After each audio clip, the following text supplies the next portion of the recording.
Hi guys. Can you see me? Can you see me? Can you hear me? Yes. Hi. Hello everybody. So my OBS just like no longer has a feature for me to pull up chat. It just disappeared. Like all of the doc section is different. I don't know what's going on.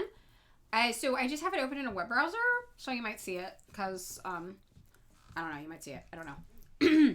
You hate, I know, fake chat's maddening. Hello, first time chat, good T420, welcome.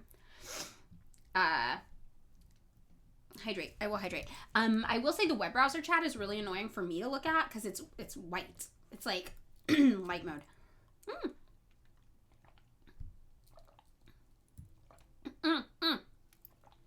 Yes, okay. So today is Wednesday, which means we get a special treat. We get Weapons Wednesday. Wait, this is going to be annoying. I have to remember that I can't just click your guys' links where they are, because it'll just make it so I can't see the chat. So annoying. Okay, we've got a Weapons Wednesday rec from Virgo. Can you see me and hear me? Can you see me and hear me? Can you see me and hear me? What else we got? So if you're new to the chat, what we do here is we talk about current events and we vote on what we're going to talk about for the day. So if you have any news stories you want to talk about, this is the part of the chat where you send them and we look at them. And I'm going through them right now and I'm opening everybody's that I'm seeing, and then we will vote on them together. Oh my God, Rob is on a 70 stream streak. Rob, love that. No, my chat's not anywhere. It's nowhere. I can't see it anywhere. It's nowhere. Because I don't stream with the stream manager pulled up from Twitch. I just go on OBS.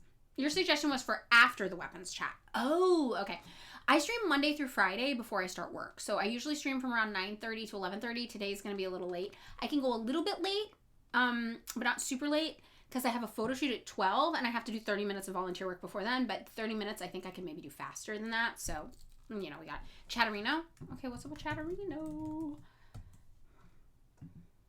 Yes. It's only Windows. Oh, no, they have a Mac. No? Yeah, they do. They have a Mac. Okay, I'm downloading it. I'm downloading it. I'll install it later then, right now. It's hard to say no to people when they ask for a favor. Like, you give all your money away if you ask. Have you got better at that? No, I'm horrible at that. The only solution people around me have come up with is that I'm not allowed to know people anymore. I have a set amount of people I already know, and that's it. It's full. So that's what they came up with for me. Which, you know, not bad. Not bad. So stop knowing people. Or just accept the fact you're going to give everything you own away to them. A Yoda mushroom. Yes, I made this hat. I like this hat. What are you installing on the computer? Chatterino. I like that. That shows subtitles while he talks during his live. Is that something you would consider? As a person who loves subtitles, I would consider that. Let me pull up I have a list of things to do. Oh my God, I have so much shit to do. Okay. Install Chatterino. Look for subtitle plugin. So basically, I'm going to let all this pile up, and then one day when I have like an hour, I'm just going to do all of this. So that's what I'll do. And I have to flip your tank emote so it rolls right also. And I have to water my plants on the front porch. They're dying. And I have to make a nuke subscriber for my nukies. And I have to email Joe Zachar to get the scans. And I have to get in touch with Make It Queer about the Portuguese Communist Festival. I got a lot to do, guys. For you. I do, yeah. I do it right before. On this day, the Wicked Witch of Turf Island died. Who just said?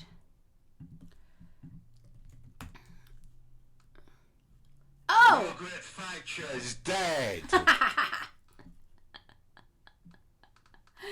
Love. Ding dong, the wicked bitch is dead.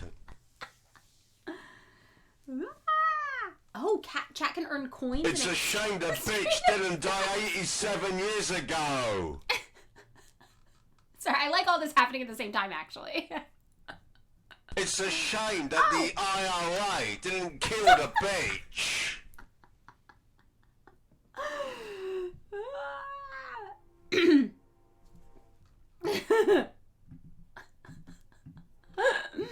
Okay, well, that was great.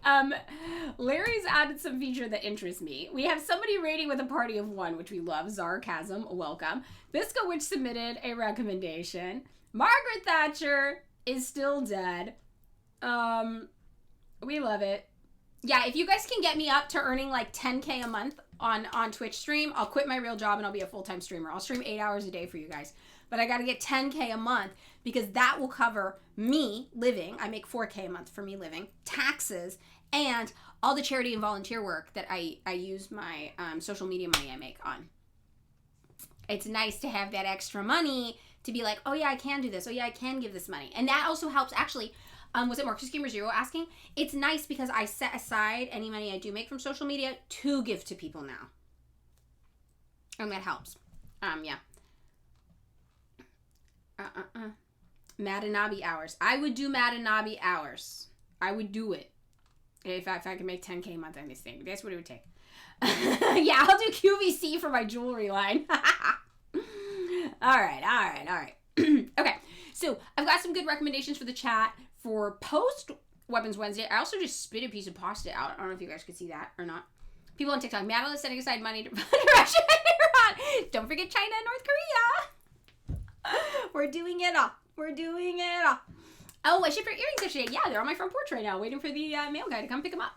Nice. We are behind because of the Cuba trip, but we're 7 days out. So we're 7 days out from shipping. So if you ordered anything from my regular job, some of you know my regular job, I'm a clothing designer. If you ordered anything from regular job, Camilla from our team shipped it out yesterday up to 7 days ago. But it was a lot for her to do in one day.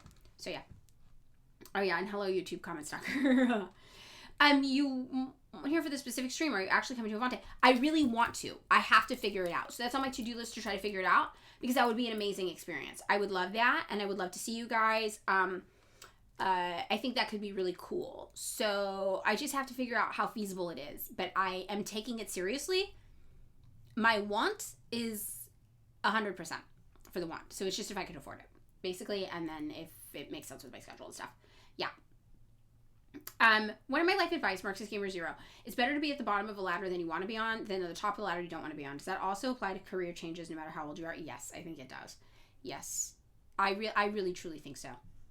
Car? No. Bad car. No. I'm not clicking that. No. Fool me once, twice, 3 times, 6 times. Okay, shame on you. But fool me like 20 times, shame on me. Do I consider myself part of the Shahed gang? So Julia on Twitter does consider me part of the Shahed gang, and I appreciate that. Do you use that term? Is that like a Larry term? Because if that's a Larry term specifically for something, I would also consider myself part of that. But if there's an internet big use of it that I was not aware of, I would also like to consider myself part of that. So I guess yes, and yes. How we're using it? Yes. Yes, I am in the Shahed gang. Then yes, I am. Haha. No. Really? Click the link? God damn it. If this is a Rickroll, I'm gonna be so mad. No. The person blocked me. The video's unavailable. They blocked me. They hate me. Who is it? Who the fuck is it?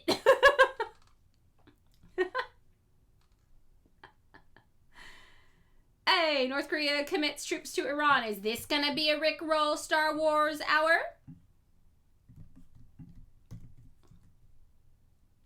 Yes! Oh, damn it! Do you guys see? You see how I trust my peers implicitly. Fuck. Of course I'm blocked. Who is it? What was it?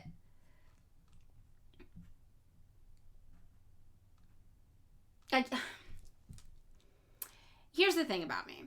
I am very, very skeptical of authority figures, but that makes me way too trusting of peer groups.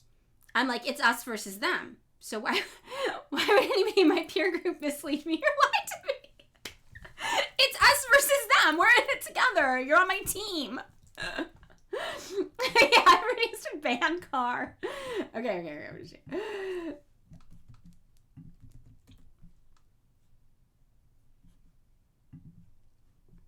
Okay, what's up? And garlic around her neck to make sure she never come back. Isn't that a pretty horrible thing to say when her funeral's going on right now? Too bad. Any good? Not a bit of good. Not a bit. I put a steak through her heart and garlic round her neck to make sure she never come back. Isn't that a pretty horrible thing to say when her funeral's going on right now? Too bad, too bad. Any good? Not a bit of good, not a bit.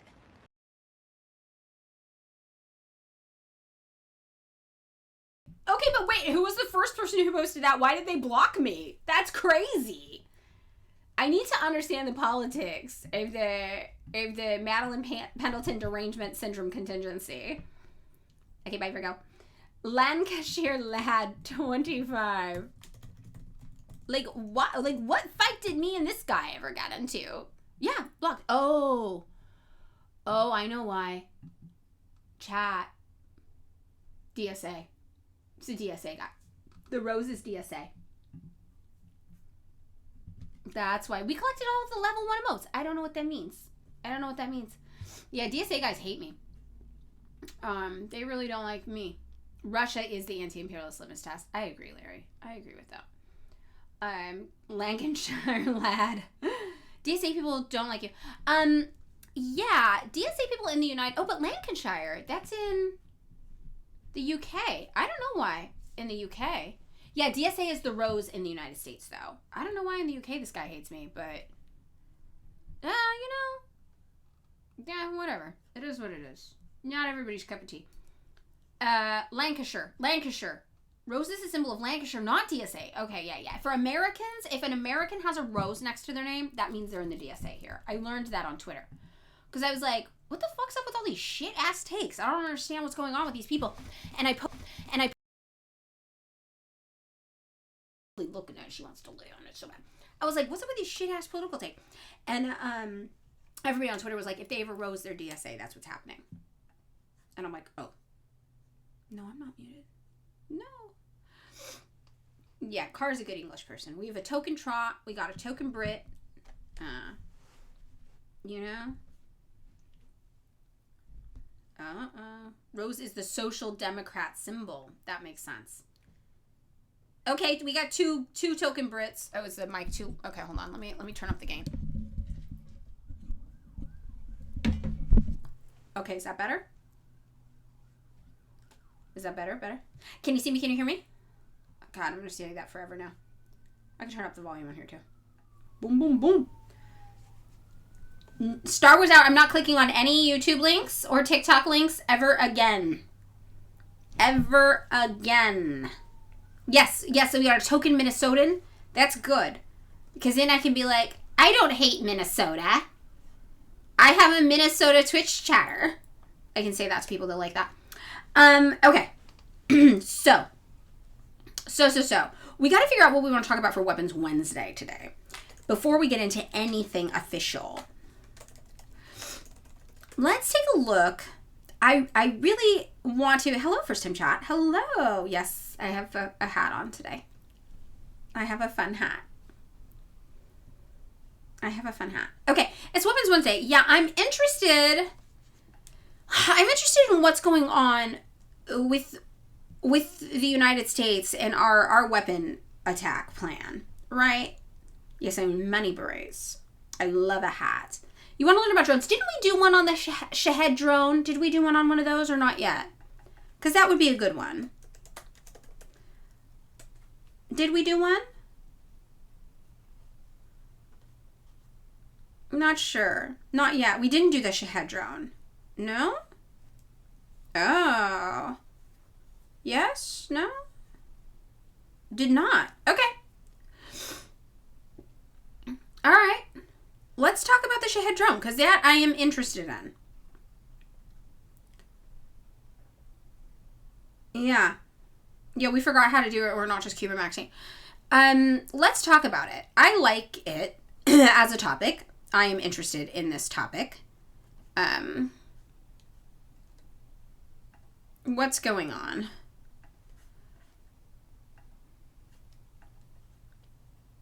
Cheap drones. Yes. Yes. Okay, we've got some weapons for us to learn about today.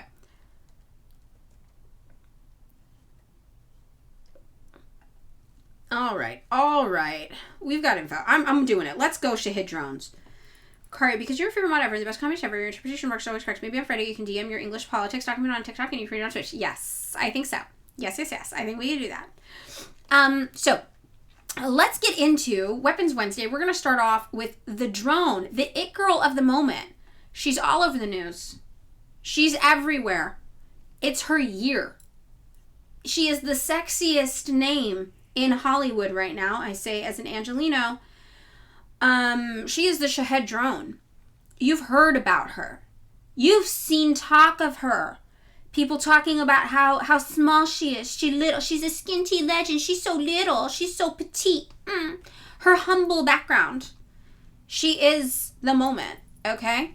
The Shahed drone. So, why are we talking about the Shahed drone? Now, this is because the United States had incorrectly assumed, obviously, that we would destroy Iran in warfare. However, Iran had several tens of thousands of tricks up their sleeves, which are these tiny, cheaply made drones that they could just send on these suicide-style missions and create more of them very, very quickly and easily.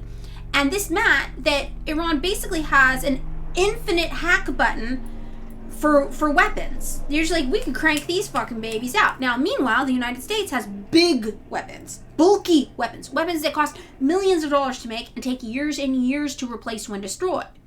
So, this is the difference between being out in nature and getting mauled by one lion or getting mauled by like 10,000 tiny rats with rabies, right? The lion is sure hard to fight off, but if you fight him off, you just had the one lion. The rats just keep coming. And these are the tiny rabid rats of warfare, if you will. These are very normal allegories I'm creating here. Normal allegorical setup. Not weird at all. One ring 40 ramen. Okay? Yes. So the Shahed drone, one tiny rat with rabies. You do not want to fuck with it, though. It will fuck your shit up. So, let's take a second to learn about her. Let's do a little Google image search first. Let's see what she looks like. Get a little look on her. This is her. This is her in the sky. I like this whole article that we're going to look at. Cheap, effective, and battle-tested by Russia, Iran leans on Shahed drones to penetrate U.S. defenses. There she is, airborne. She's cute. She kind of looks like a little Star Wars character, right? She's a cute little thing. She's fashionable. She looks like a sexy little tennis racket. Look at her go. Cheap but effective. Yes. And we have a lot. Look at this one of her that on. She even looks good in bad lighting. Iranian drones are changing the battlefield of Eurasia. Okay, so this is what we got going on. Now, we have, these are all of our articles for later. This is where we start to learn about these things.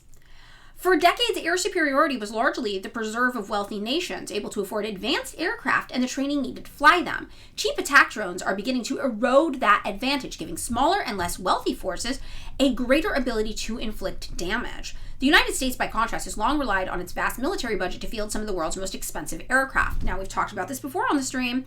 Capitalism is actually making our military, our defense system, worse and worse and worse because we are overspending with these defense contractors so much. Our military budget is so inflated that we are overpaying for shoddy, subpar products, right? Because that is what capitalism gives you, especially when you have a monopolized market. So these few weapons defense contractors have effectively monopolized the entire U.S. military budget, and because they have a monopoly on it, they can charge whatever they want and they can deliver shit-ass products to you.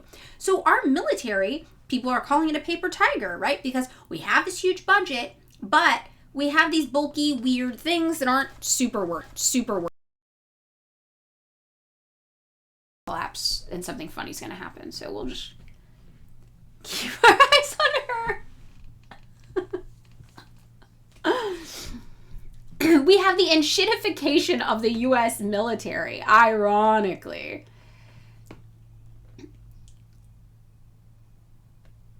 I'm like, sorry, I'm watching Cat. Next week's Weapons Wednesday is going to be all about Zay. What do you want? Are you stuck? Here, do you want in there? Yeah, there you go. Yeah, okay. We'll get in her. So, what's happening is that we do not have any military real superiority anymore, right? Now, this is what's going on here. Cheap attack drones are outdoing us. And smaller and less wealthy forces have a greater ability to inflict damage. The United States, by contrast, has long relied on its vast military budget, right, to have these expensive aircrafts, but they don't work super well. Below are some of the assets the U.S. military says it has deployed as part of Operation Epic Fury in Iran against these drones. So we have... No, don't. She's so cute. I kept telling my partner, I was like, Zay really wants to be involved in the stream. And my partner's like, just close the door. Just lock her out while you stream. And I'm like, that's so mean. She wants to be in here. Hi, Zay. Hi. Zay is the Secretary of Defense. Yes. Yes. Hi, hello. Who's the chairman of the State Affairs Commission? It's Zay. She's a little chairman. Little chairman of the State Affairs Commission. Not the actual chairman. Little secretary. Secretary of Defense, yes. I know. I'm a cat person now. Guys, it happened. Okay. Yeah, don't go on Reddit. You don't want to go in there. There's nothing there. The Redditors are who decided I was a landlord somehow. And a millionaire. And a bunch of people ordered things on pre-order and then decided that pre-orders were scams on Reddit too. That happened too. So, in respect to Secretary Zay. Okay, so Eagle fighter jet, Lightning II stealth fighter. This is the one that got downed, right? The F-35 is what got downed, if I remember correctly. The F-22 Raptor stealth fighter. High above the clouds, the U.S. has sent out around 200 fighter jets on strike missions. For the first time, the F-35 is seeing extensive use in combat by U.S. forces after cost issues and delay. I am very allergic to that, yes. The F-16 Fighting Falcon, the A-10 Thunderbolt. I'm going to say these ones are actually pretty cute, but I do like that this one's called the Warthog. It is also kind of ugly. No offense to warthogs. It was the F-15 and the A-10 that got downed. Oh, so it was this one, the Eagle fighter jet. Okay. 810 got knocked out to only less than 20 in service. Oh wow, where is the A10? That's the Warthog. Okay, the B-2 bombers are long-range stealth aircraft. I know about those from Civ, capable of carrying up to 40,000 pounds of precision-guided bombs. Then we have the B-2 stealth bomber, the EA-18G Growler, and the Hornet fighter jet and the Poseidon. Some of the larger aircraft are for refueling or surveillance. Another large aircraft is a B-1 bomber, nicknamed Bone, which can carry up to 75,000 pounds of mixed ordnance mission equipment and hold up to 24 cruise missiles. Airborne early warning. Okay, we've got the rivet joint. All right, look at all these planes. They're big. Among U.S. unmanned vehicles are the Reapers, which are operated by a pilot from a ground station. This is like your Call of Duty video game launch, right? And being used for the first time is an FLM-136 Lucas, a one-way attack drone, which is strikingly similar to the Iran's Shahed drones. The crash course for imperialism is 1, play Civ. 2, read imperialism, the highest stage of capitalism. 3, play Civ again. So true. I really think playing Civ will teach you about imperialism. The Iranian Shahed 136 drone. Now, by comparison, how does this work? So Iran has spent years manufacturing and supplying unmanned drones to its allies and is now deploying them at scale itself. Since the United States and Israel attacked Iran on February 28th, Tehran has fired hundreds of missiles and more than 1,000 drones at Israel and Gulf states allied with Washington. The approach relies on volume rather than precision, with large numbers of drones launched simultaneously to overwhelm air defenses. By comparison, the drones themselves are cheap to produce. One Shahed drone costs between $20,000 and $50,000, according to estimates by the Center for Strategic and International Studies. To illustrate how the barrier to entry is changing for control of military airspace, Reuters calculated how many drones could be manufactured with the funds used for just one Patriot interceptor. So the cost of one Patriot interceptor is $4 million. And these are the things that are what? Supposed to shoot down the drones? Is that correct? Anybody in the chat who knows more about weapons want to confirm, or should I Google? This is my understanding, that the Patriot interceptor is what bangs them down. Biflo, thank you. Okay. So, I'm sorry, just one more time for anyone who wasn't looking at the screen. Okay, alright, just wanted to... Okay, Reuters, go off, queen. They know we have ADHD. They know. They could tell. Alright, anyway. So, the cost of one Patriot interceptor for $4 million could supply 115 one-way drones, which costed about $35,000 each. Yeah, look at it though. Good. It's like a Flash website or something. The equivalent. What is it? HTML4? Is that what they call it? What do they call it? I don't know. Looks a bit homoerotic. Kind of does. It's very phallic. In just the first week of conflict, Iran launched more than 1,000 drones, and it's estimated to have the capacity to produce around 10,000 per month. The technology of war has evolved rapidly in recent years, a shift starkly illustrated by Ukraine's fight against Russia. What began as, also this wording, by Ukraine's fight against Russia. Interesting wording. It's not super biased one way or another. It puts the onus on Ukraine, but it also says they're fighting against Russia. This is kind of a both sidesing language. Maybe the general tone on Ukraine is shifting internationally. This is a very neutral language compared to how this would have been reported earlier. It's like you get Russia gets a win and Ukraine gets a win in this language. This is interesting. What began as a conflict dominated by tanks and artillery has increasingly become a drone war. Now, speaking about Ukraine and Russia, there have been people who I have seen on the internet, just regular everyday people getting on the internet talking, so take that with a grain of salt. But they're saying that, you know, the psychos in the Ukraine and Russia war who are in the military have been posting like body cam footage and drone footage of them killing each other. The military, right? But you know the people who are like super bloodthirsty in a war? You know, sometimes guys just show up because they're like, I want to kill, you know, and they're like, you know, like the real psychos of the war, those guys. Azov Battalion one goes like that, right? That they've been posting videos, and like especially the right-wing Nazi elements of the military from Ukraine have been posting these videos too, of their war experiences, and then overwhelmingly you can see these videos like on YouTube, and it's literally just drones mercilessly hunting people down and killing them in cold blood while they beg for their lives. And apparently you can see this on YouTube, and it's really, really alarming and disturbing. They are war tourists, exactly, yes. So, this, I think, is interesting because we've seen a lot of these videos apparently pop up online between Ukraine and Russia. I haven't looked them up personally because I don't enjoy watching people die for fun. That's not my thing, but I'm not judging you if you're into that.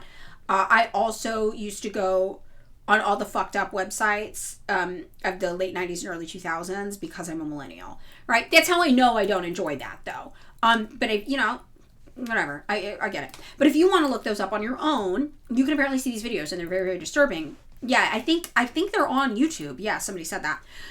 It sounds like I'm judging a little bit. If you are a bloodthirsty, crazed psychopath who enjoys watching people beg for their life, then be murdered in cold blood by a drone, that's fine. I'm not judging you for that, you fucking sicko. No judgment here, you deranged lunatic. I'm just normal, so I'm not into that, personally. But if you are, like, I'm cool with it, man. That's fine. No, it's okay. You know what? And also, though, I get it. Sometimes you just want to have the knowledge. You want to understand. You feel like you can understand better if you see it. Like, no, I understand why some people are like, I need to see this. I want to confirm this. And I get why some people do that. And I also get, you know, it's very, very hard for me to look at the images of Palestine. But also, sometimes I'm like, fuck, I didn't enjoy seeing that, but I needed to see that, you know? So I actually don't judge. Not really. Because there are multiple reasons why encountering that kind of information in its rawest form can be influential and maybe even sometimes important for some people in their political journey. A lot of Americans are really into gore and horror. And I like horror and I watch gore, but the comfort is knowing it's fake, right? So you don't have that when you're watching people actually die. So, yeah.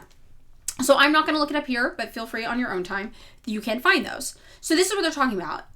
So these drone videos are apparently, according to people who've seen them, drones literally like hunting down unmanned soldiers and then shooting them and not killing them, and then they're on the ground begging for their lives into the camera of the drone, and then the drone's just like, haha, boom, boom, boom, boom, boom, and like they'll sometimes even play the voice of the person who's controlling them remotely, and they'll like literally play a speaker message to the person before they kill them, which is wild. So that is what has marked this shift towards drone warfare. So that's what they're saying. What began as a conflict dominated by tanks and artillery has increasingly become a drone war. Outgunned in conventional armor and aircraft, Ukraine turned to inexpensive unmanned systems for reconnaissance and attack. Drones are estimated to account for around 70% of Russian casualties, enabling strikes to be carried out remotely and reducing the risk to pilots and air crews. America's most powerful aircraft rely on highly trained crews. For example, a two-seater F-15 requires aviators to take years of training at significant cost. If one of those aircraft goes down, the United States loses not only the plane, but the crew aboard it too. By contrast, low-cost drones are piloted remotely. If the drone is destroyed, the operator is not killed, and the replacement cost can be tens of thousands of dollars.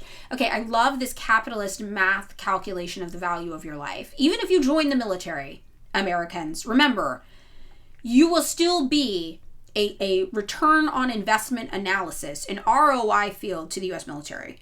They will do a cost analysis of how important it is for you to stay alive based on how much money they spent training you and how hard you are to replace. We would never want you to die, says Culty Moose. It's cost ineffective. Literally, that is how they're thinking about you. Sorry. So that imbalance has become a strategic problem. Attacking has grown cheap, while the relative cost of defending has skyrocketed.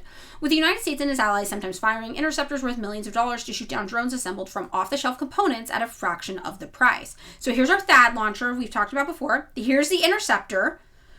Here's the Patriot launcher. Here's this interceptor, right? The THAAD launcher only has 6 launchers. The Patriot has 8. And the interceptor's worth $4 million. This one's $13 to $15 million for each. Rab669 GI. Your wife is fucking your best friend at home. So true. So true. If we're shooting down a $50,000 one-way drone with a $3 million missile, that's not good cost equation, says Bill LaPlante, the Pentagon's chief weapons buyer. Oh my God, he admitted it. Yeah. Told a Senate Appropriations Committee. Yeah, that's not a good cost equation. That's very, very true. And May of 2024, that's in a humiliating cost equation. Like, I'm surprised they did a whole thing and they're like, oh yeah, we're fucked up. Like, was he not embarrassed to say that? We're spending $3 million to destroy something that costs $50,000? Okay. He's out here saying it, I guess. And you're the Pentagon's chief weapons buyer. That's you. You did that. All right.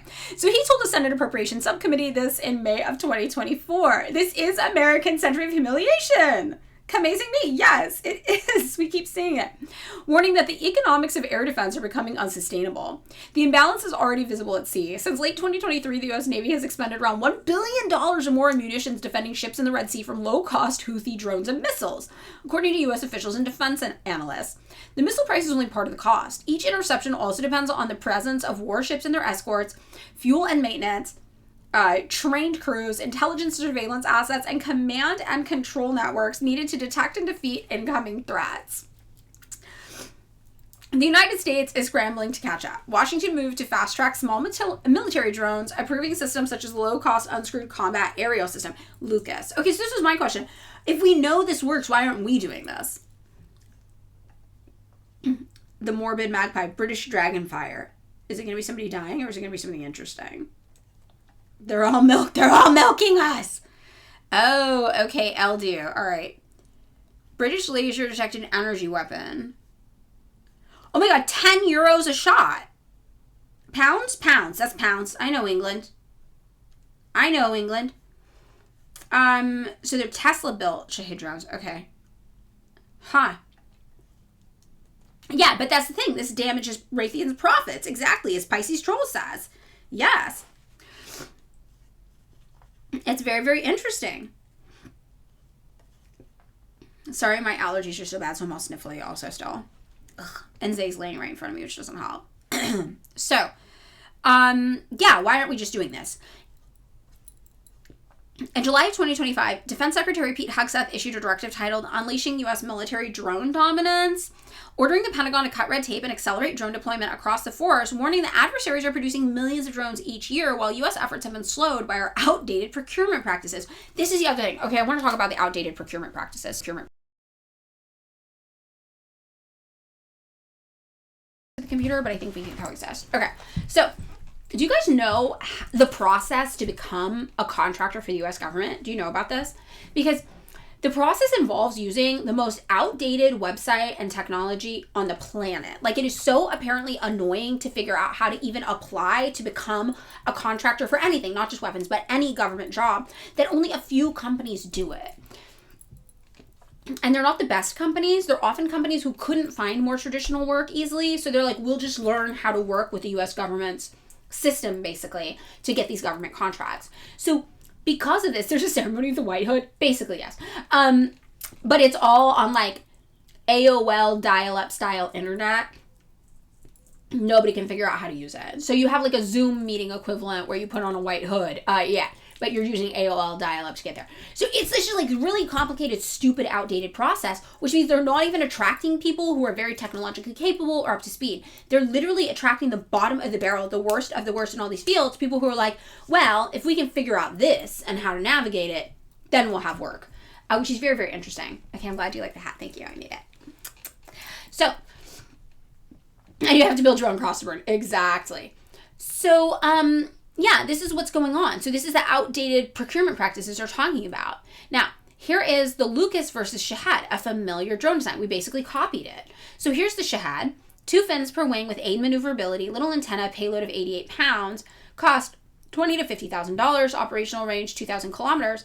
Now, here's the Lucas. The Lucas is the same, but it still has the rear propeller, but their payload is 40 pounds. But they have a more aerodynamic nose cone, I guess. And the antenna's in a different place. So that costs $35,000 and has an operational range of 1,000 to 2,000 kilometers. Did you hear her? Cat. Hi. Hello. She woke up. She's very talkative. She's a very talkative creature. Hi. Yeah, they are cute, right? They're very cute. Like, I can see this being a Pokemon. Right? I know, I need to make a Zay emote. Yeah. That day that Fork was screaming into the microphone was crazy. Okay, Ghost Pain did the math for us, 600 to 1,200 miles. Okay, thank you. There are those, like, weird magnet Pokemon. Latios and Latias. I don't remember those. Oh, yes. Latios. I didn't realize these were airplanes. I didn't know. My visual recognition skills are not strong. They're not strong. I'm just going to tell you. Virgo, I'm going to open this too. Because I didn't know the Arby's logo was a hat and a rope for years. I was like, it's so interesting how Arby's just has this free-form design. They're just this abstract design. I was a little kid. I was just like, yeah. And then I remember the day I saw it as a hat for the first time, I was like, wait. I was well into my 20s by the time I noticed. So, I'm pretty bad at noticing this stuff. So, yeah, I had no idea. I did know what these were. I didn't realize they were airplanes. The Chick-fil-A logo. Okay, that one I can tell is a chicken. This one I can tell. Yeah, the Arby's logo is a hat. Oh my god, what the fuck is the Garchomp? What's the Garchomp? I know what a Garchomp is. What is it? Garchomp. What is this? It's a shark? No. That's a plane? No. Is it a hammerhead airplane? Garchomp X?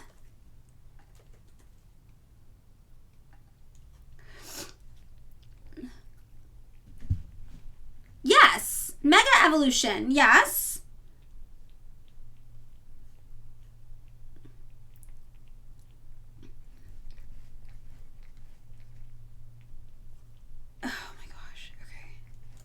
Pokemon count as weapons, right? Oh yeah, I like Dragapult. I liked him. I did not know he was an airplane though. His head is literally like a drone, so that's, or like a fighter jet. So that's pretty embarrassing for me. Yeah, that's quite humiliating now that I'm really looking at it. It never occurred to me. I was just like, he floats. Ha ha. Ha. Oh yeah, you can hear Zay licking herself. That's how. She's really going for it. Should I move the microphone? Delta Wing Head. Is gumshoes real? I've never heard of that one. One of a Dragapult attacks is literally a drone strike with its children, is it? It's ugly, so I never play with it. I only play with the cute ones. Oh yeah, Gumshoes I've seen. Gumshoes, yeah, I've seen him. He's just like a badger or some shit, right?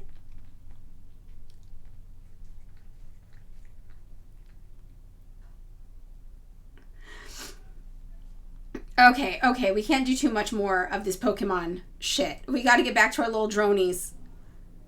Okay, yes, I remember him. Is he not... he is like a missile, isn't he? I was like, he's just a dragon, but like, he's like a missile dragon? Okay, we've gotten off track. Okay. All right, whatever the case, yes, this could be a Pokemon, is what we're getting at. Yes, it could be a Pokemon, and it has been a Pokemon, and Pokemon are weapons, and I will stand by that. You're not supposed to use them as weapons, but, you know. Now, this is what's going on. The rest is about anti-drone technology they're trying to use to beat them. It's not happening, though. So, drones like bicycles is this one on phenomenalworld.org. The cost of a Shahed kamikaze drone. I love they're calling kamikaze drones. Because, yeah, they're not counting on getting these back or surviving, right? So an Iranian-made Shahed 136 drone is a simple weapon. The delta wings, which span 2.5 meters, are made of fiberglass and end in two fixed vertical stabilizers. The rear control fins are operated by simple servos. The drone carries an autopilot system, a global positioning retriever, and a data module. Propulsion is provided by a basic air-cooled four-piston motor made of cast aluminum, producing 50 horsepower and to drive a push propeller. Okay, we saw that in the diagram. While built to aviation specifics, the motor is not unlike that found on a small motorcycle. The drone can fly at a speed of 185 kilometers per hour while carrying a 40-kilogram warhead over a distance of 2,000 kilometers. So drones like bicycles, it's like a motorcycle, they're saying. The simple weapon has thrown the global economy into disarray.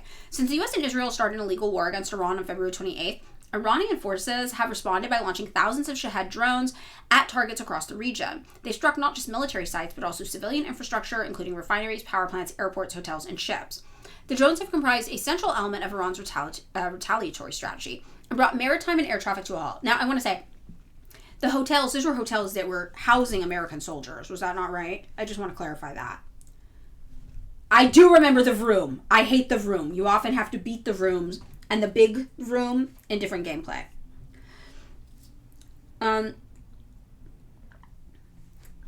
Yeah, I mean, I think that they were hotels housing. Don't quote me on that, but I just remember American soldiers talking about their hotels getting rocked and stuff. Okay. Oh, I'm stretching. Okay, so they're talking about the price, which we know. And Russia also has Shahed-type drones that they're manufacturing, and so does Ukraine, obviously. So if Iran were assembling a Shahed at a unit cost of $35,000, it would represent a major failure of the country's defense industry, which has prioritized developing inexpensive platforms that can be serially produced within limited dependence on imported components. Iranian media has not reported the production cost of the Shahed, so we're just guessing at how much we think they cost based on how much they cost the United States. But when costs are cited in Persian language reports, they usually use the same $20,000 to $50,000 range seen in other media reports. So what's interesting then is like the United States has not adopted. Oh, sorry. Yeah, I have a lot of tattoos.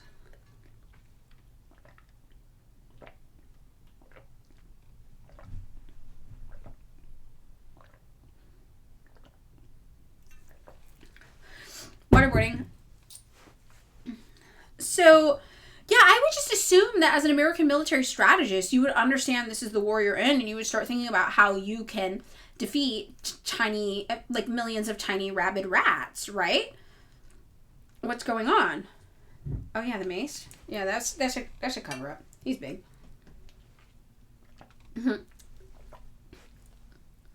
So there's also, okay, this is also interesting. So you guys know I'm a volunteer on the Vote Socialist campaign out in California, and one of the candidates is Megan Adams, who's running for state controller.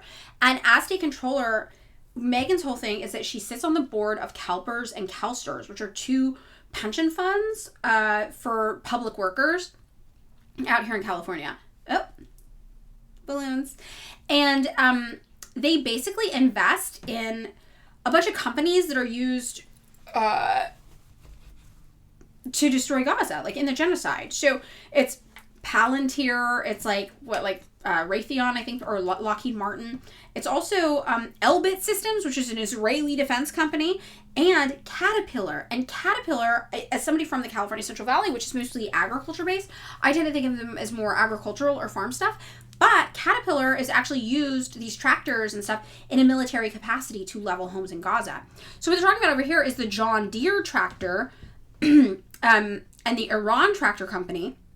These tractors are also involved in military defense capability, which I think is very, very interesting, that I kind of forgot about. The Strait was closed. Okay, we have news. The Strait was closed. Okay, so we're almost done with Weapons Wednesday, and then we'll get into newsy news, all right? We're so close to being done. I just want to make sure we don't miss anything. In Midwest, Caterpillar's everywhere. Right, like I didn't think about them as being part of the military-industrial complex, but they are, and so is John Deere, and so are these tractors. So we're going to end it with watching videos and satellite images showing Iran's drone army puncturing U.S. and allied defenses, just so we can see our girly pop in action. So let's get started.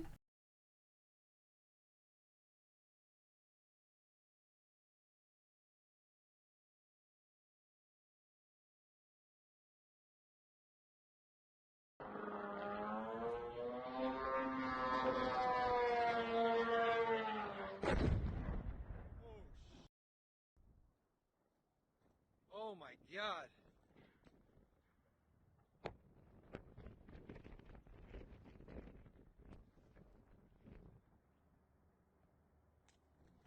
Oh, that was right here. There's...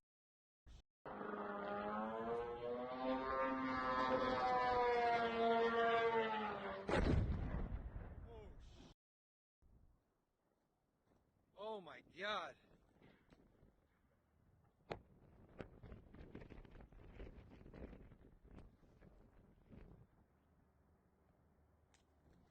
Oh, that was right here. They're starting to dial into our building. Yeah.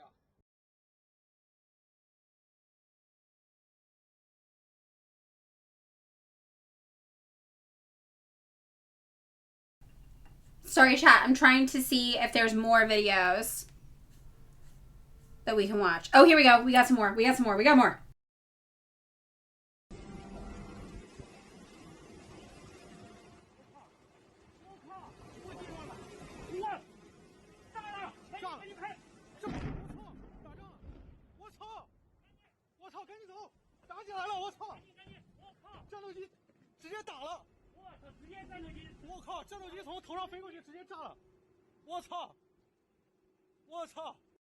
President Trump had the power to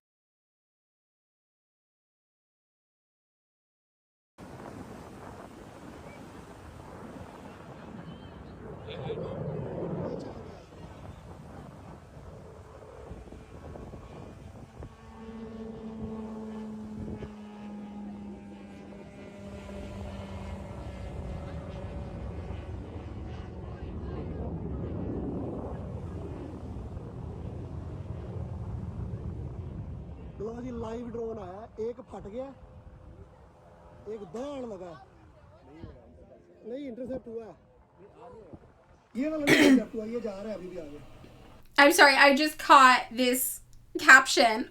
Also, if you guys were on my TikTok stream earlier today, I stumbled across more misinformation about me online, which is that I apparently deny the Armenian genocide and side with Azerbaijan, which is crazy because Azerbaijan is literally an ally of Israel and Turkey and the United States. Like, girl, when would that ever happen? Like, what? And I have multiple hours of podcast content about the Armenian genocide. But I just saw this. The drones have reached Azerbaijan, bombarding an airport, and Azerbaijan is not a party to the conflict, and they demanded an apology from Iran, but Iran is like, I don't know, it wasn't us. So, Azerbaijan, go off. Oh, we made 3 episodes, actually. See, cannibalism is wrong, remembers. Yeah, I'm Turkish, apparently, to these people. They just make shit up. It's crazy. Okay, so let's watch. What is this one? No, I don't need that. I want this one.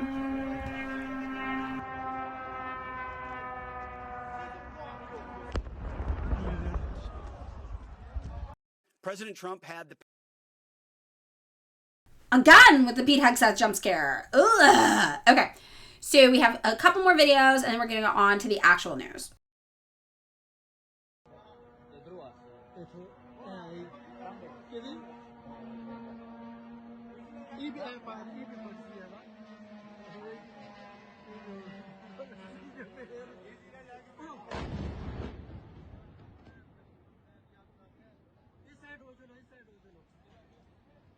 President Trump had Okay, that's enough of that guy. All right, so that's what we've got going on with the Shahed drone. Somebody in the chat said, "Girl just exploded like that," and that was really funny. Like, look at her go. She knows her mission. She's on it, and that is what has overwhelmed the United States military to the point where Donald Trump is going around posting on his fake social media network, shit about how he's going to nuke him, he's not going to nuke him, he's going to nuke him, they're going to be sorry, we definitely won. So that was it. That's our Weapons Wednesday for the day. Now you're all up to speed on the Shahed drone. So let's get into the actual news today. And we've got some recommendations from the chat for what to do. So I'm going to pull up these and organize them into 5 different categories for us to vote on. So Virgo, if you're ready in a second, I'll have the categories for you. They're all Iran based. It's just all Iran. But then I also have a North Korea one. Israel and Lebanon. Okay. 1, 2, 3, 4. We have 6. I have to get rid of 1. Hold on.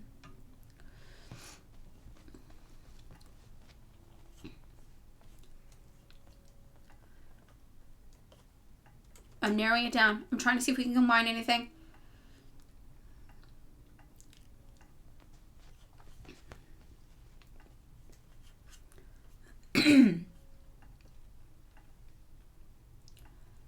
These are all good ones today, chat.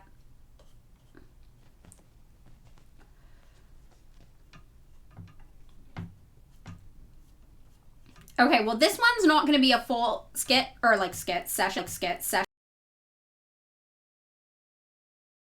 Full segment.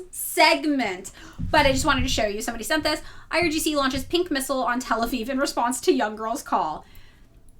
Identity politics win. Okay, that's an identity politics win. Segment. Is it glitchy? I'm so sorry. Did you see the whisker?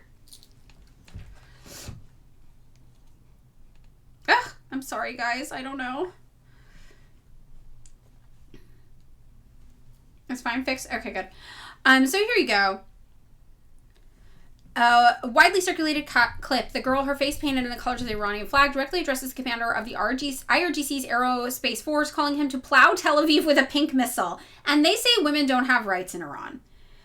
They say women don't have rights in Iran. You're right, we could be voting right now. I did this wrong. Okay, so here are our 5 categories for what to discuss today. I'm ready. Oh, I see. Yeah, that makes sense. Okay. Venezuela, the U.S. used a secret mystery weapon in Venezuela. Then we have intelligence warned the White House about Iran. Then we have Israel versus Lebanon. Then we have North Korea. And then we have Iran closing the Strait of Hormuz. And, oh, that's also part of the Lebanon one. And I think that's it. Maybe. Yeah. So I think those are good. Yeah, no, Virgo's good for me. I need that. Thank you, Virgo.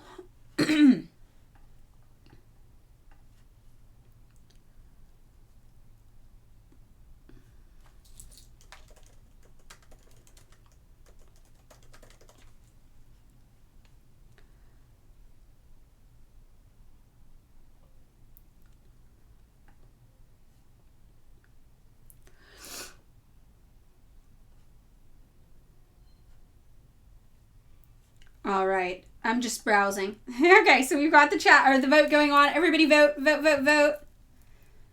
Vote or gulag. Vote or gulag. It's at the top of your chat. Refresh if you don't see it. We've got a Fox News story about North Korean weapons.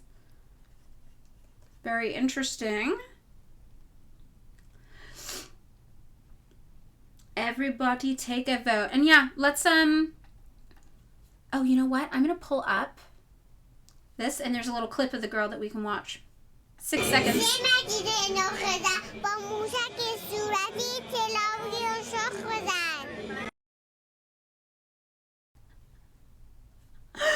Wow. Images circulated by the same outlet showed the missile painted pink, bearing a Farsi inscription that translates to, in response to the request of the revolutionary girl. I just think this as a meme. Like, screenshot this, babes. Like, literally, in response to the request of the revolutionary girl? Is that not aesthetic as fuck? In response to the request of the revolutionary girl.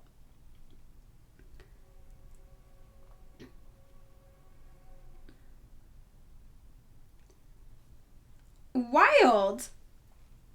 New tramp stamps just dropped. That's what I'm saying. This is... Everybody does identity politics better than Democrats. I'm telling you. Republicans go their psycho mode, right? Republicans even have perv representation. They have a no kink shaming representation in their visible political leaders. Democrats don't have that.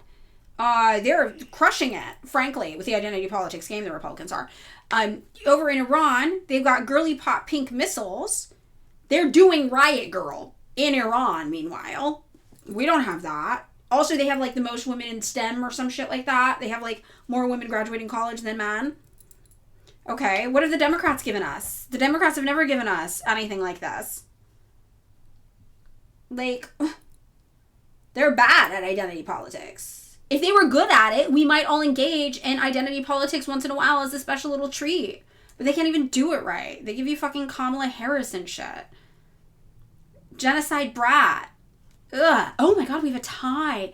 Venezuela mystery weapon and North Korea. Okay. I saw somebody say, like, it's crazy that we're not talking about Iran. However, I do want to say, you guys are probably going to hear a lot of Iran content from a lot of people. And Iran info is changing very, very rapidly. So I kind of get it. But, you know, we're gonna get updates all day. And then tomorrow we can also talk about Iran again. Or Friday. Do you want to do a tie-breaking poll, everybody? Yeah, let's do it. Let's do it, Virgo. Thanks. We've got DPRK, Venezuela mystery weapon. And I'm going to look at more about the DPRK.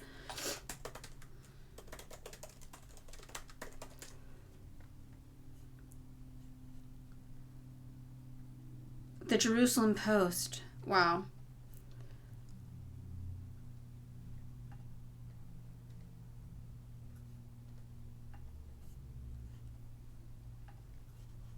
All right, tiebreaker poll. Go for it. Go for it. Go vote.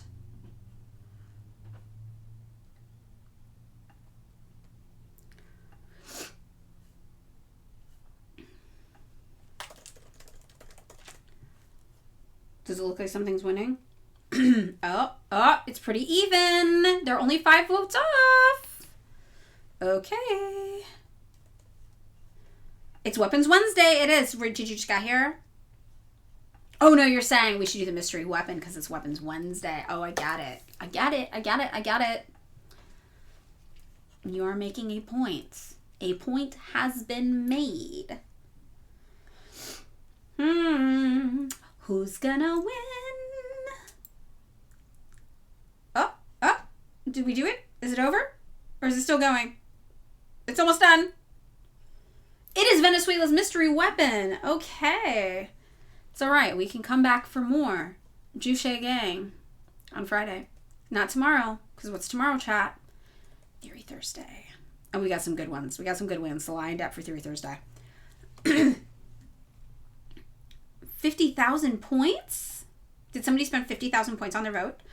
Wow. You guys have so many points, though. Okay. So this is from the California Post, which is the California version of the New York Post, which is notoriously very unreliable. This is, for those of you out here who are not American, this is not a reliable source, which is great. We're just going to show you the New York Post main website so you can see it. Terrifying video shows disgruntled employees starting an Ontario warehouse fire. All you had to do was pay us enough to live. And he lit the warehouse on fire. This is the kind of stuff they report on. It's like Republican scare tactics kind of thing. SoCal, okay, this is it. This is a very Repubbo site. Hold on. Oh, screen share. I didn't screen share with you. Okay. See? This is what they do here on the California Post, the New York Post. They're like, fear the workers. The workers will light your shit on fire. They're like, SoCal College bans men from gym areas to make women and non-binary students more comfortable. Based. Disgraced SF human rights chief collects city retiree benefits. So this is what they do.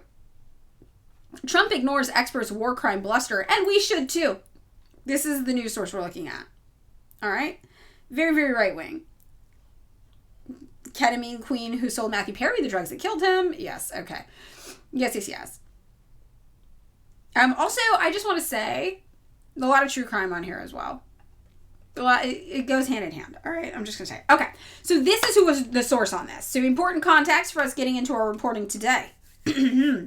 Yeah, the post is like your older brother's Facebook post. Yes. They should fear the worker. That one, just maybe your workers will light something on fire. I don't know. Okay. The collapse of the petrodollar is imminent. We'll see. So the U.S. used powerful mystery weapons that brought Venezuelan soldiers to their knees during the Maduro raid, witnesses account. This is from January 10th, I will say, but I do remember hearing about this and not looking into it. So this is interesting for us to use.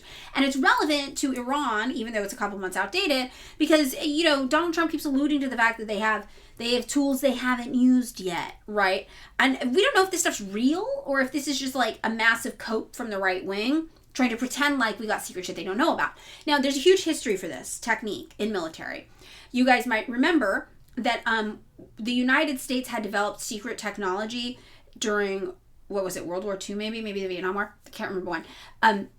But they didn't want the USSR to know we had it. So we started the rumor that carrots made your eyesight good and that our pilots were just basically eating a lot of carrots, and that's why they were so good at their jobs. And that rumor still persists today, that carrots make your eyesight good. That literally came from the United States being sneaky about its tech and its military. There's also a lot of evidence that what we see as UFO sightings are just like secret military things. So there's a lot that goes into the psychology of secret weapons. Yeah, the carrots are a lie. The carrots are a CIA U.S. military plot from the Cold War. Eating carrots is anti-communist, is what I'm telling you. Yeah, no, but this is what we do. So there's a huge history of this, and it can work two ways. One, you might want to downplay the military tech that you have, so you invent up lies and rumors that it's not really there, it's something else, it's aliens, it's carrots, whatever the fuck. Or number two, you might upplay a secret hidden weapon to try to use that to, instill fear in the hearts of your opponents and make them more susceptible or more pliable to negotiations. Okay, if you eat carrots in a Vietnamese way, the commie Jesus will allow it. You can only eat your carrots in a North Vietnamese way. That is the rule. Otherwise, you are anti-commie. Okay? I didn't come up with it. It just happened. That's how it goes. A sugar potion? Yes. So, wait, why are carrots anti-communist? Because during the Cold War, the United States had developed new military tech, but we didn't want the communists to know about it. So we told them that our pilots were just really, really good because eating a bunch of carrots helps your eyesight. That was a myth started by the United States to have an advantage over the communists during World War II. It's very, very funny. Okay, so this is the context that's necessary to understand why stories like this might get released, saying that we have a powerful mystery weapon that brought Venezuelan soldiers to their knees. Now, the U.S. used a powerful mystery weapon that brought Venezuelan soldiers to their knees, bleeding through their nose and vomiting blood during the daring raid to capture dictator Nicolas Maduro, during the fucked up sucker punch kidnapping of a world leader. According to witness accounts posted Saturday on X by the White House press secretary. So this is the United States creating our own mythology, right? So Carolyn Levitt said, "Stop what you're doing and read this. This account from a Venezuelan security guard loyal to Nicolas Maduro is absolutely chilling and explains a lot about why the tone across Latin America suddenly changed. On the day of the operation, we didn't hear anything coming. We were on guard, but suddenly all of our radar systems shut down without any explanation. The next thing we saw were drones, a lot of drones flying over our positions. We didn't know how to react. So what happened next? How was the main attack? All those drones appeared. Some helicopters arrived, but there were very few, I think barely 8. From those helicopters, soldiers came down to a very small number, maybe 20. But those men were technologically very advanced. They didn't look like anything we fought before. And then the battle began? Yes, but it was a massacre. We were hundreds, but we had no chance. They were shooting with such precision and speed. It seemed like each soldier was firing 300 rounds per minute. We couldn't do anything. And your own weapons, did they help? No help at all. Because it wasn't just weapons. At one point they launched something, I don't know how to describe it. It was like a very intense sound wave. I think we've had that for a while, haven't we? Haven't we had the sound thing for a long time? Because I remember the CIA back in the day was trying to develop a weapon where if it was like a massive sound thing, it would make you like shit yourself and throw up or turn gay. Yeah, we've had that for a long time, I thought. Okay, yeah. So that's what it was. Yes. LRAT sound cannons. Yeah. Okay, that's what I thought.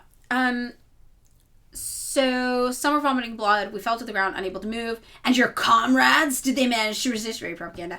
No, not at all. Those 20 men without a single casualty killed hundreds of us. We had no way to compete with their technology, with their weapons. I swear, it's nothing you've ever seen. We couldn't even stand up after the sonic weapon or whatever it was. So do you think the rest of the region should think twice before confronting the Americans? Without a doubt, I'm sending a warning to anyone who thinks they can fight the USA.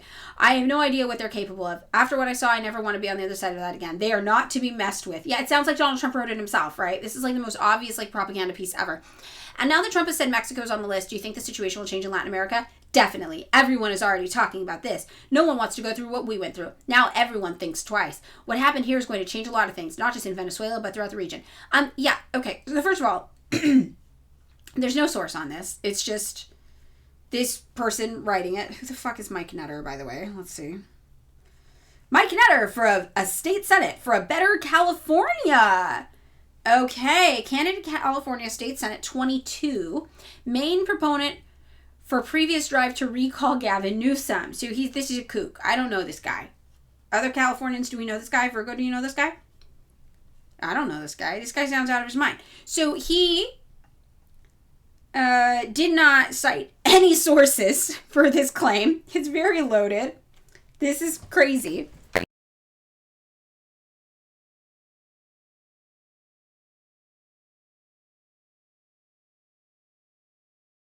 And also, no one wants to go through what we went through. Everyone thinks twice. What happened here is going to change a lot of things, not just in Venezuela, throughout the region.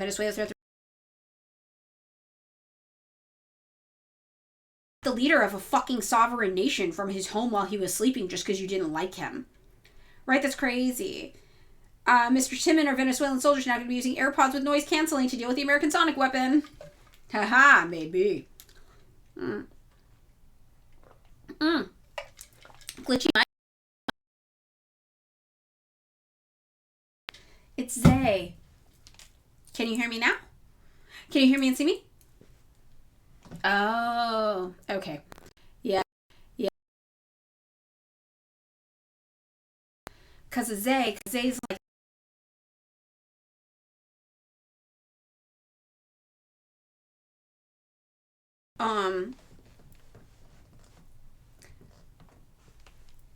So, I can't move her. Obviously. I can't move her. That's where the computer goes. So I don't know what to do. It would be a crime to move her, right? So you guys are just going to have to deal with it. I'm sorry. It's the cat. Can't move her. She lived there now. She's so cute. She's so fluffy. Yes, Virgo, can we derail the conversation for 2 minutes? Can you give us a very quick summary about Pol Pot, please? It's for a DM I received recently.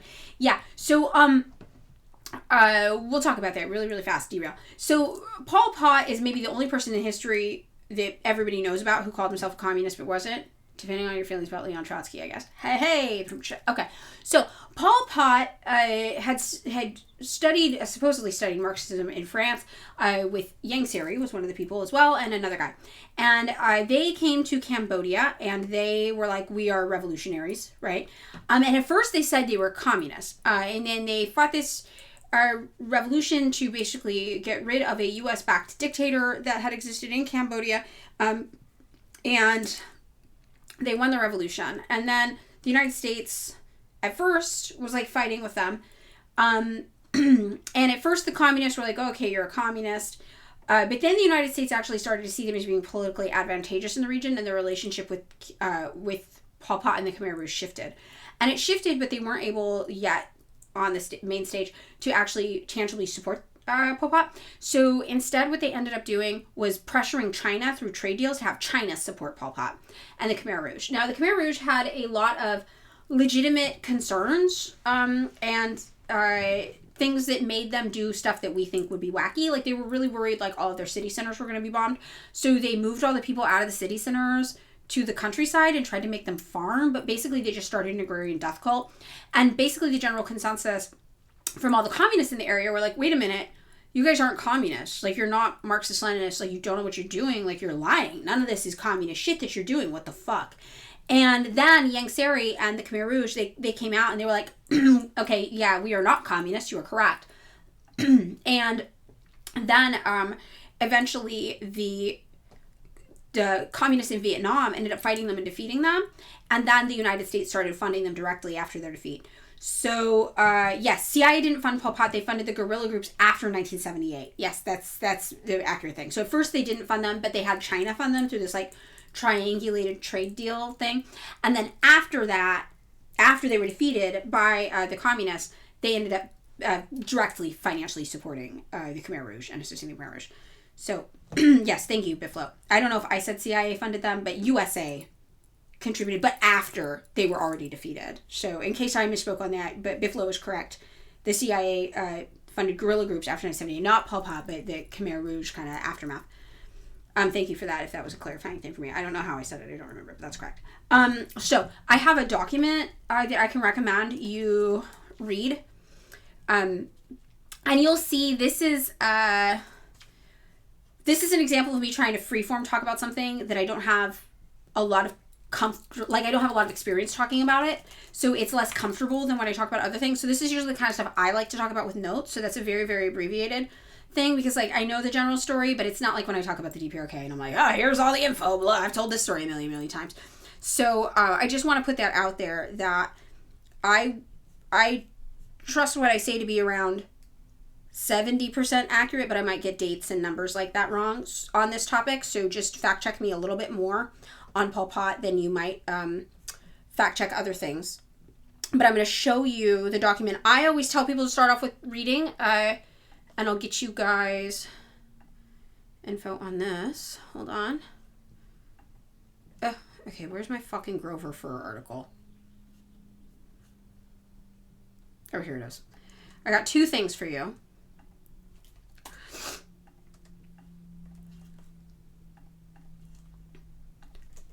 Okay.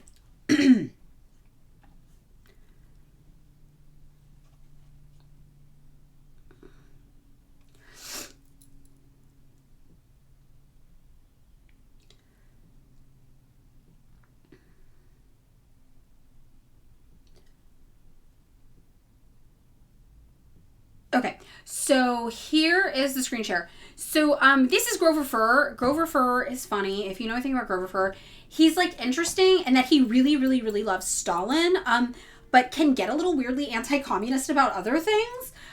So he's interesting. And he has basically this one sheet he wrote for Montclair University about Pol Pot, which has some good things that you can look up. I'll make you a tiny URL. But Grover Fur has a unique bias, I'm going to say, that I have not seen represented in any other communist.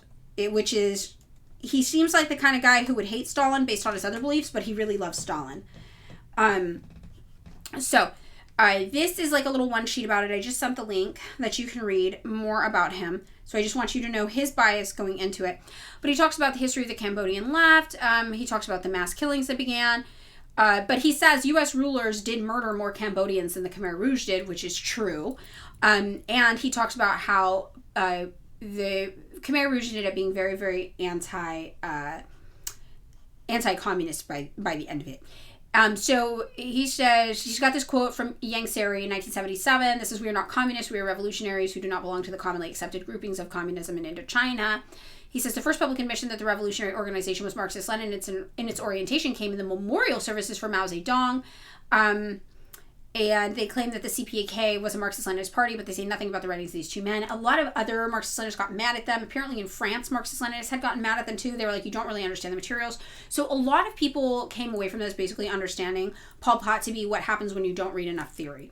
So, and when we talk about Marxist-Leninism, we talk about the need for a vanguard party that really understands the theory. So you have your revolutionaries and then you have your vanguard party. And the general takeaway is like, these were revolutionaries. They weren't the vanguard, though. They should not have been the vanguard party. And that's usually the general kind of takeaway, I think. Pol Pot, Biflo says Pol Pot considered himself and the CPK to be devoutly communist. They engaged in collectivization. That they did. That's true. Abolished exchange and markets, abolished private property. They planned for industrialization as well in the future.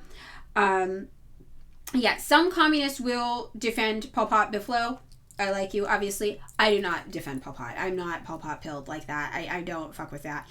But I do understand the instinct, right? Because so much of communism is lied about, right? People lie about communism all the time. But there's a reason by the end they were even like, we're not communists then, because all the other communists got mad at them and then tried to fight them and defeat them. And they did.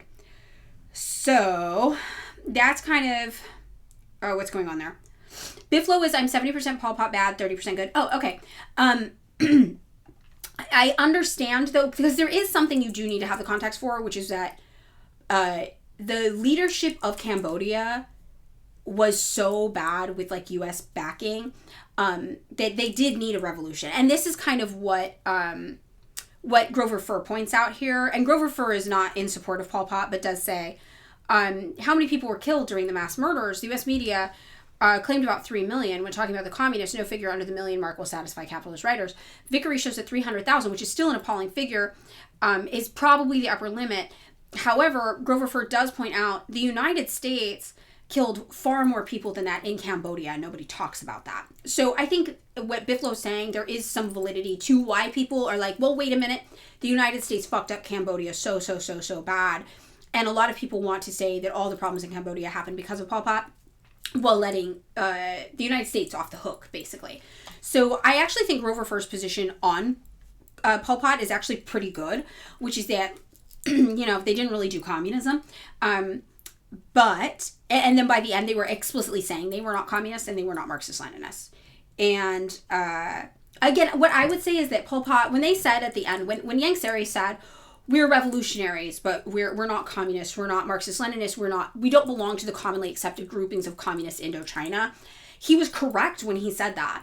And when we think about the Lenin idea of the vanguard party and why it's necessary to have a vanguard party that really understands the theory very, very, very well, I think these were revolutionaries who wanted change in Cambodia, but I don't think they studied enough. And a lot of the things where it's like, they did create an agrarian death cult. I don't think they meant to create an agrarian death cult, right? I don't think that was their intention, but that is what they did.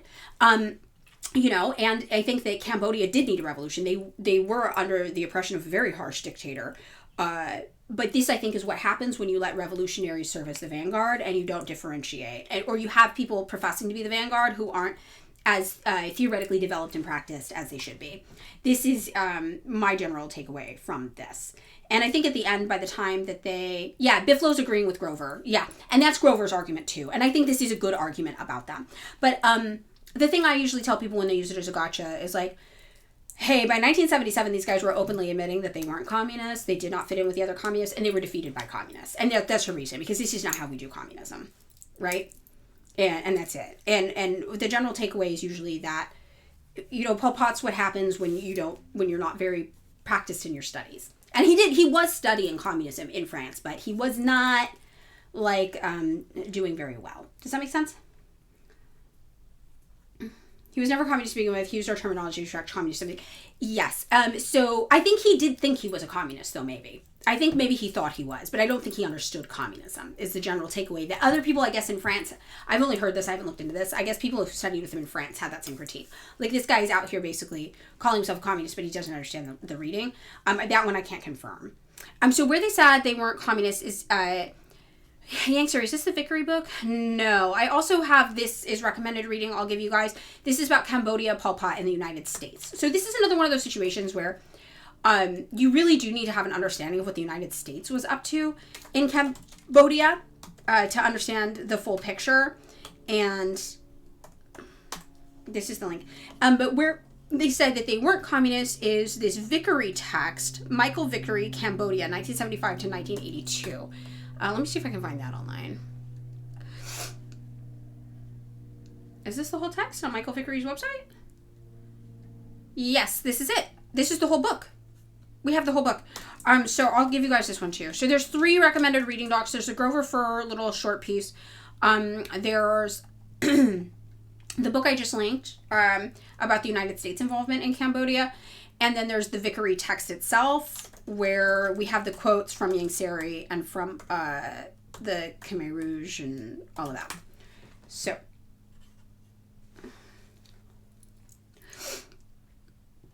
this is where he absorbed too much Frenchness, too little communism. Yeah. Yeah. So I'm not Pol Pot was Pol Pot baddie. There are some out there that you'll get, and I want to say, just from a human perspective, I understand, because so many communists are lied about so intensely. And I will say that, you know, there still were lies told about Pol Pot just because he called himself a communist, you know? So it's not like there weren't lies told about this person. But I think what Bifflo was saying does sound similar to the Grover Furr assessment. Which just, can you really be a communist if you, like, at what point are you a communist or are you not? Is it in your words? Is it in your deeds? Is it in your actions? Is it up for you to decide? Is it up for others to decide? I think that's probably the crux of Bifflo and I having a different way we talk about it. You know? But yes, yeah. So I think we agree on the same material things, but we have different ways of talking about it. I say he wasn't a communist because I think it's in your deeds, you know? And by the end, they were saying they weren't. So that is what we take away here. But then this section of this text, Khmer Rouge, anti-communist, propped up by the United States today. In order to weaken pro-Soviet Vietnam, the U.S. ruling class now supports a coalition. This is older also, this text.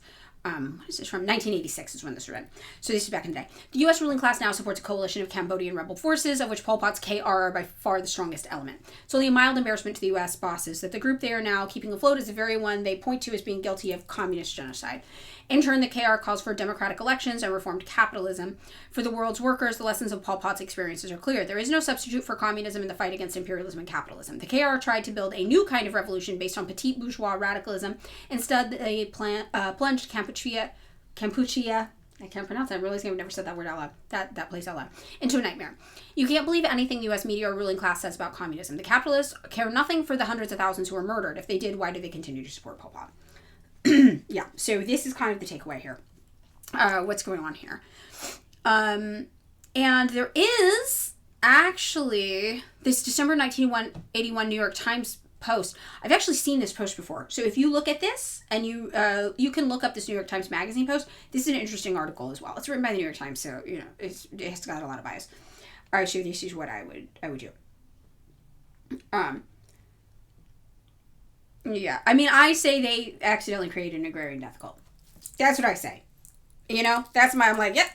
But there were some things that people will make them sound crazy for, but you're like, well, there actually was some logic to this thing. Like when they moved everybody out of the cities, you're like, well, they literally did think that they were going to get like, the cities were going to be obliterated. And like, you know, so some of the things people will tell you, you're like, okay, that's actually not that crazy. But the end result obviously was agrarian death cult. Agrarian death cult. Agrarian death cult. Yeah. So that's it. So those are my recommendations. But yeah, I usually, for the average lib, I usually just give them the Yang Seri quote from the Vickery text and let them carry on with their day. And just be like, yeah, I don't know many communists who would just end up saying in the end, oh, we're not actually communists because the other communists are mad at us. Right? Does that make sense? Does that make sense for everybody? Okay. Carrying on. Did I give you guys this one too? The Faustian Pact, Michael Haas, about the United States supporting and backing? Yeah. You're going to have to read up more on Pol Pot next time your brother-in-law talks about who should flee downtown and live on farms. Yeah. The anarcho-primitivists would like Pol Pot, I think, a little bit. Yeah. Yep. That's what I would guess about that. Okay, so Bifflo and I have had a comradely disagreement in the chat. I like that. That's pretty good. Yes. All right, so back onto this weapons thing. So this is obviously a fake bullshit thing, right? Yeah. Yes. And then this is what the story is here that we're talking about. So the right-wing kind of, what do we want to call it? It is a tabloid. It's a tabloid. The sonic weapon. Yeah. So we'll talk about that too. We were on guard. Suddenly our radar system shut down without any explanation. This is just quoting it. And they talk about all of these. So it seems like they really just do want people to be afraid of the United States might. They were shooting at us, firing 300 rounds per minute. And it's like, I don't even think this person is real. But it is true that the operation was a huge success for the United States. And I think that's why we were so emboldened to think we could take on anybody, even though we obviously cannot, right? And then we killed an estimated 100 Venezuelan security forces in the attack. We also killed Cubans. When I was in Cuba, they talked about the Cubans who died defending Venezuela from this horrible, unlawful invasion, right? The EMP, is it the EMP? Yeah, sonic weapons.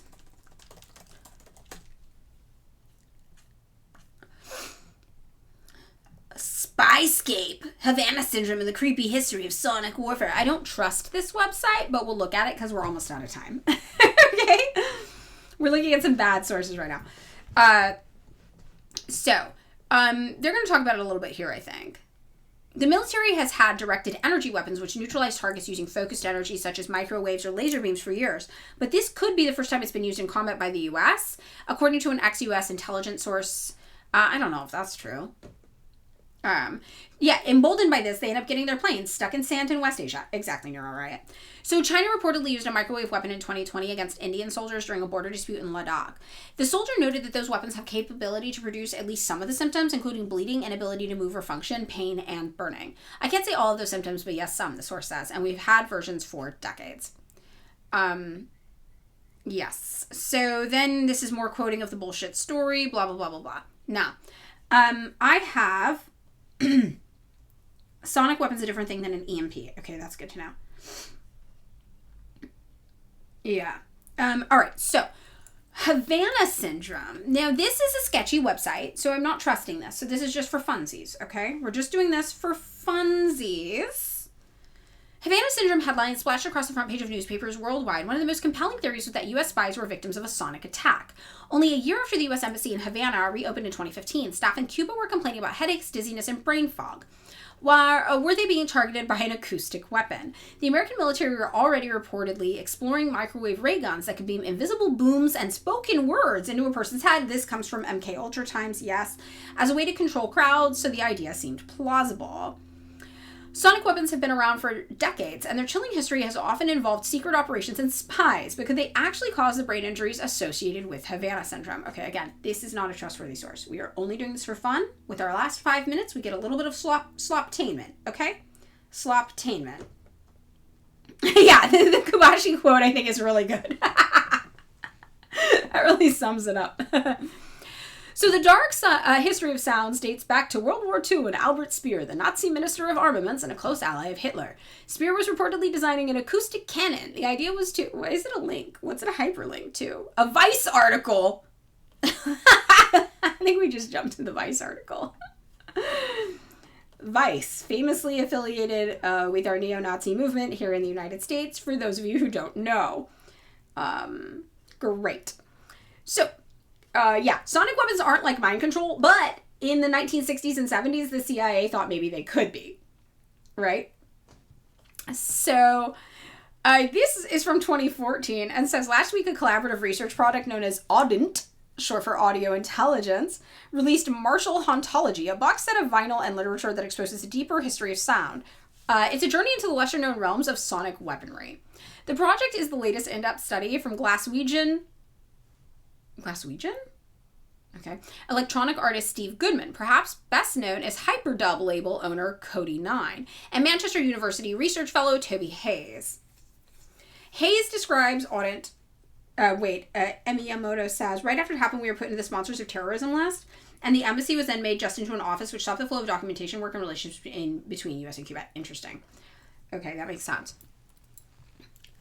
So Hayes describes Audent as a research cell investigating how ultrasonic, sonic, and infrasonic frequencies are used to demarcate territory in the soundscape and the ways in which their martial and civil deployments modulate psychological, physiological, and architectural states. Yes, this is true, Mr. Timon. To the CIA, everything is potential mind control until they test it.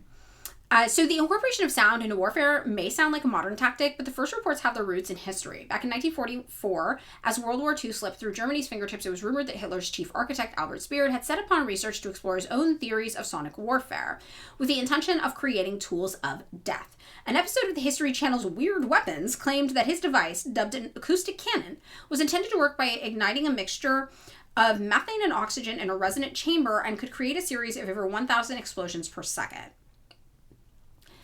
This sent out a deafening and focused beam of sound, which was magnified by a huge parabolic reflector dishes. The idea, apparently, was that repeatedly compressing and releasing particular organs in the human body, the cannon could potentially kill someone standing within a 100-yard radius in about 30 seconds. Fortunately, the weapon was never actually used in battle. So the actual volume of sound frequency isn't the only sound that's been used in war. In his 2009 book, Sonic Warfare, a key body of research in the understanding of contemporary sonic thought, Goodman included a chapter called Project Jericho, which explored U.S. PSYOPs campaigns during the Vietnam War. Yes, this is my familiarity with it, is from Jericho. And I think this might be where Operation Acoustic Kitty even comes from, this same time. So Goodman described a particular campaign known as Operation Wandering Soul. The Curdler, a helicopter-mounted sonic device, produced the voodoo effects of Wandering Soul, in which haunting sounds said to represent the souls of the dead were played in order to perturb the superstitious snipers, who, while recognizing the artificial source of the wailing noise, could not help but dread what they were hearing. Would be a premonition of their own post-death dislocated soul. Acoustic Kitty is when they... This is actually really sad. For cat lovers, cover your ears for like 10 seconds. Count to 10. They put like sonic kind of machines inside of cats' brains and then sent them out to try to be spies, but it didn't work and the cats all ran away. Yeah, okay. Now, if you were covering your ears, you're safe now. It's okay. You can do it. So, yes. Wagner might not exactly be a torturous sound, but the use of popular music for non-lethal weaponry goes further than Apocalypse Now. In 2003, the BBC reported that U.S. interrogators were using songs by Metallica, Skinny Puppy, and Barney the Dinosaur in a bid to break the will of Iraqi prisoners of war. Yes, this is true. As Sergeant Mark Hadsell told Newsweek at the time, these people haven't heard heavy metal. They can't take it. If you play it for 24 hours, your brain and body function start to slide. Your train of thought slows down and your will is broken. That's when we come in and talk to them. All of this kicked off a bizarre discussion about whether music used during torture meant royalties were owed to the artist. Very dystopian and capitalist. This is the most capitalist sentence that's ever existed. Does music used during torture by the U.S. military mean that royalties are owed to the artists? Just want to really put that out there. Okay. Skinny Puppy jumped on this and filed a sizable $666,000 royalties bill claimed against the American Defense Department. Jump forward to June 13th, 2005, when the late Israeli President Ariel Sharon had just agreed to the disengagement from Gaza. That involved the displacement of settlers from the West Bank area, and stories soon started filtering in that the Israeli Defense Force, IDF, was trying out a new weapon on the streets. The knees buckle, the brain aches, the stomach turns, and suddenly nobody feels like protesting anymore, reported the Toronto Star's Middle East Bureau. 666, are you noticing? An Associated Press photographer... Okay, I gotta get off soon. At the scene said that even after he covered his ears, he continued to hear the sound ringing in the back of his head. The special vehicle-mounted weapon was an LRAD, long-range acoustic device. They're mostly used at sea as a defense against pirates and can fire beams up to 150 decibel alarm sounds at crowds. Hail Satan. Its victims on the streets knew it by another name, the Scream. Other sonic tactics against Palestinians were also reported, like jets breaking the sound barrier at low altitudes over settlements to cause what the Guardian described as sound bombs. So horrible. And sonic weapons weren't limited to that part of the world either. In 2004, the American Technology Corporation landed a nearly $5 million deal to supply LRADs to U.S. troops in Iraq. By 2011 and 2012, the use of LRADs began domestically in the U.S. when the government issued devices to various police forces, with their most publicized use coming during the Occupy Wall Street and G20 protests. Only 7 months ago, the American-based LRAD Corporation also struck a $4 million deal with a Middle Eastern country for the most powerful hailing device yet, the LRAD 2000X, which gazumps previous models by beaming sound over 3,500 meters. So Middle Eastern country, Probably Israel, right? Despite domestic use elsewhere, the UK is yet to use an LRAD on its own civilians for crowd dispersal. So going on, this is kind of the end of the story, right? London, has been involved in this too. So that's what's going on with their sonic weapons. So we had a big weapons day today, everybody. Oh, Havana syndrome thing, extremely low quality propaganda. Let's see, hold on. Where is it? Is it this? Wait, where is it? The secret never before used CIA tool that helped find airmen downed in Iran. If your heart is beating, we will find you, the ghost murmur. We really are trying to project this idea that we're militaristically much stronger than we are. So if you're interested, Canadian Marxist-Leninists on the Khmer Rouge, on Pol Pot, CPK 18th anniversary, banned thought. Okay, thanks, Bifflo. I have seen a lot of the pro Pol Pot ML stuff. I've seen a lot of it.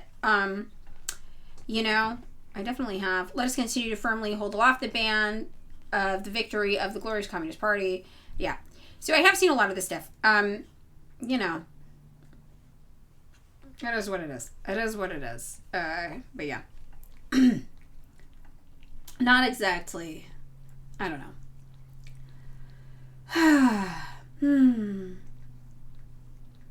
All right, guys. I gotta get out of here. I gotta start my proper day. I know, Pol Pot and ML. I know. And, here's my thing. It's especially when you read the Grover First stuff, even Grover First says this, you understand the instinct to want to defend anybody who's like, I'm a communist and I'm doing this, because you know that the United States government and the West and anti-communist forces lie so much about them. And even Grover First, we even lied about Pol Pot because he called himself a communist, right? We said that millions of people were killed. It wasn't millions, but it was 300,000 people, and that's still bad enough. However, it's also worth noting the United States killed far more people in Cambodia. Where's the outrage for that? And I think that is the appropriate position to take on Pol Pot in your mind, right? You do have to be able to hold all of those truths.